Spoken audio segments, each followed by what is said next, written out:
Alright, I'm gonna go over my Whirlwind Barb I've been playing, level 99 now. Playing very casual, well, casual for me. Just a few hours a day. About 200. Whirlwind basically the entire time. Swapped a little bit earlier than I probably should have. Soon, when I hit 100, I'm gonna swap to Hammer of the Ancients for killing Uber Lilith. Hopefully that bug thing is fixed where it's doing a lot less damage than it should, but irrelevant to this video. So I'll start off by going over my gear. Helmet, got life, strength, cooldown reduction. I think ideally I'd also want to get berserking duration. I think that's a stat you can get on helmets. I'm not 100% sure, but got a quadruple damage reduction chest piece. Strength, crit, +4 whirlwind, more crit. Triple damage reduction in life. Movement speed, fury cost reduction. Movement speed after killing an elite. Strength. So just to put in mind, this is like Nightmare Dungeon clearing gear. Crit, vuln, close, slowed. Ideally, I want to replace the slowed one because I don't really have a source of slowed, but had quite a bit of trouble finding a replacement for this. Core, vuln, strength, crit. I think those are the 4 best stats you want. Maybe damage to close would be better than core. Strength, vuln, all stats, crit here. Then here we got crit, core, close, and big strength. Amulet, fury cost reduction, cooldown reduction. Those are the 2 big ones. Armor is not very good. Damage reduction from close enemies. Life is resource generation. Resource generation is the most important one. Crit chance. Here we got life, close, crit, and injured.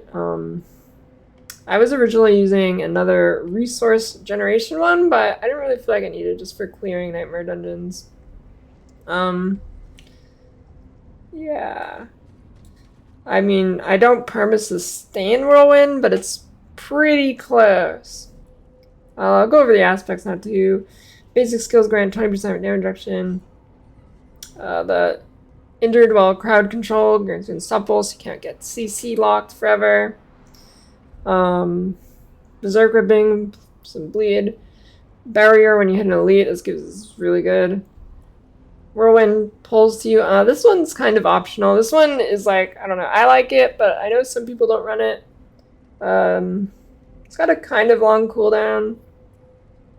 Whirlwind crit, this is mandatory for sure. You definitely need that. Crit against injured. It's pretty good, but yeah, I mean, it's pretty good.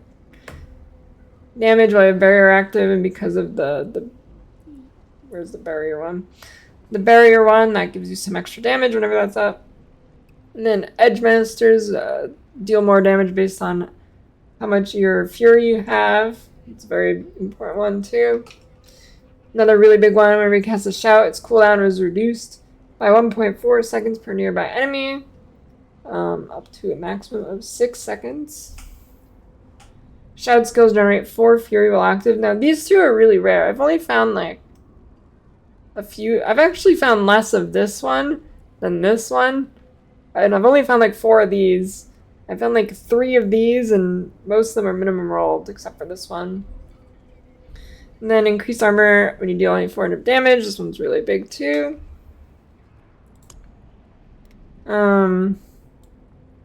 Kind of irrelevant, but the potion I usually run is a precision elixir. Really, it's not a huge deal though, and it's mainly just for the XP boost. So my expertise, use 2-handed axe, increases vuln and crit chance against for damage and crit chance against vuln enemies. And you also make your bludgeoning weapon your main spin weapon. I think early on it's better to use a sword, but end game you're going to want to look to do the combo with the mace and the 2-handed axe expertise. Let's go my skill tree here. I'll just like kind of go through a little bit.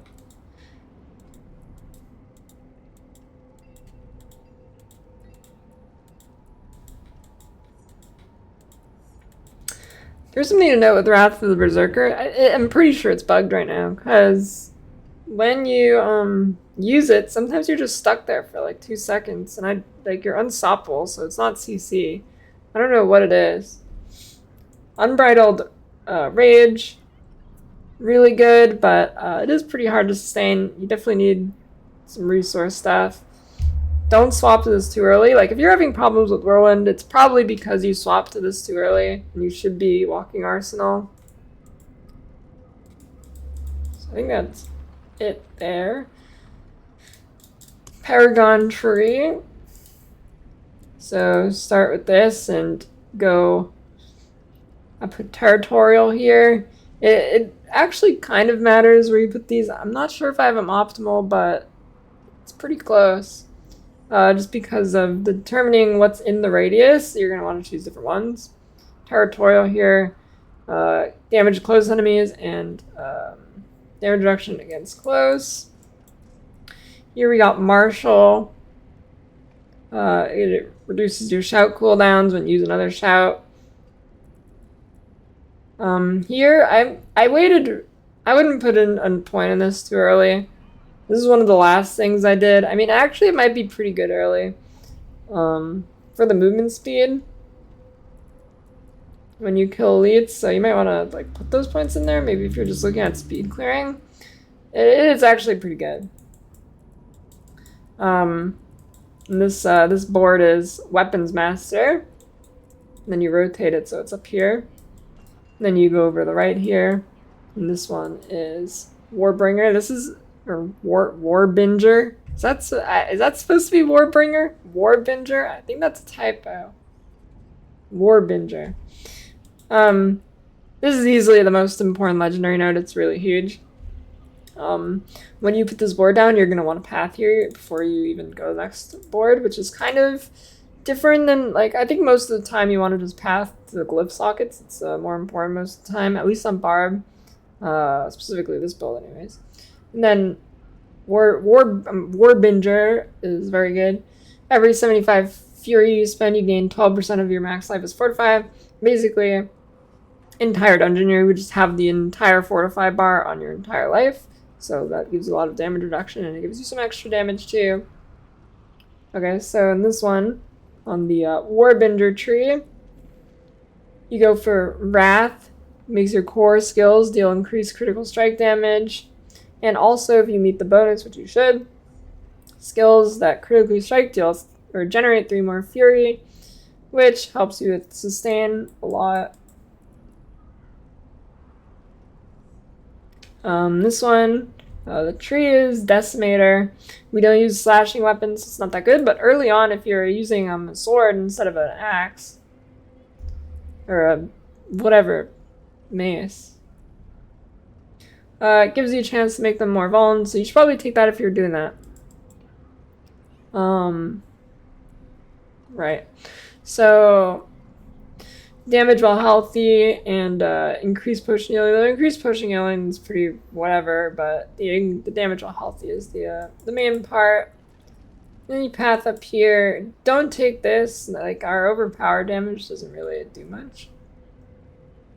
So it gets vuln damage and gives you more ways to apply vuln. Vuln is very important. It's like the biggest damage multiplier in the game. This one is Bone Breaker. Here we got Heavy Blows. Critical strike with one-handed weapons. That's all useless, actually. I wonder if there's a better way to path up there, but I don't think so, actually. I think that is the fastest. Yeah, damage while fortified here, Undaunted. And then, based on the more fortified you have, you gain up to 10% damage reduction. Flawless Technique. And then you go up here and grab Brash. Gives you some damage reduction. I don't have the willpower yet, but it's pretty good. That is the Paragon tree. Last few points, I'll probably just stick it into some magic nodes or something. Is that it? I guess so. I mean, there's not really much to go over for builds in this game. Yeah, that's about it, I think. I guess I can talk about Nightmare Sigils a little bit. When you're doing Nightmare Dungeons, the mods on them, what you're going to want to look for, don't do the resource burning ones. I mean, I guess this is kind of, it's probably true for most classes. Don't do the ones where distant enemies burn your resource. I don't recommend doing the slow one either.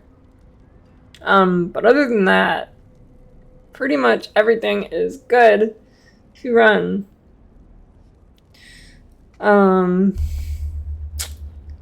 Yep, that's about it, I think.